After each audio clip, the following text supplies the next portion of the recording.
കൃഷ്ണ ഗുരുവായൂരപ്പ. ഗുരുവായൂരിലെ ഏറ്റവും പെട്ടെന്ന് അറിഞ്ഞിരിക്കേണ്ട ഒരു കാര്യം, അതായത് 7-ാം തീയതിയിൽ ഉപരാഷ്ട്രപതിയുടെ സന്ദർശനമാണ്. അതായത് ജൂലൈ 7-ന് ഗുരുവായൂരിൽ 2 മണിക്കൂർ ദർശന ക്രമീകരണമുണ്ട്.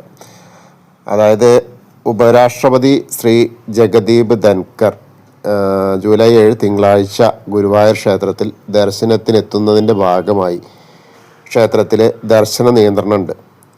ഉപരാഷ്ട്രപതിയുടെ സുരക്ഷാ മുന്നൊരുക്കത്തിൻ്റെ ഭാഗമായി രാവിലെ 8 മുതൽ 10 മണി വരെ വിവാഹം, ചോറൂണ്, ക്ഷേത്ര ദർശനം എന്നിവയ്ക്ക് നിയന്ത്രണം ഏർപ്പെടുത്തും.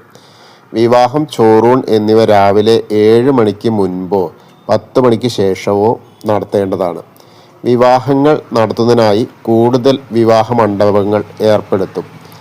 ക്ഷേത്രം ഇന്നർ റിംഗ് റോഡുകളിൽ അന്നേ ദിവസം രാവിലെ മുതൽ വാഹന പാർക്കിംഗ് അനുവദിക്കില്ല. ഉപരാഷ്ട്രപതിയുടെ സന്ദർശനം കഴിയുന്നതുവരെ തെക്കേ നടയുടെ ഇരുവശങ്ങളിലുമുള്ള കടകൾ തുറക്കാനും അനുവാദമില്ല. പ്രാദേശികം സീനിയർ സിറ്റിസൺ ദർശന ക്യൂ രാവിലെ 6 മണിക്ക് അവസാനിപ്പിക്കും.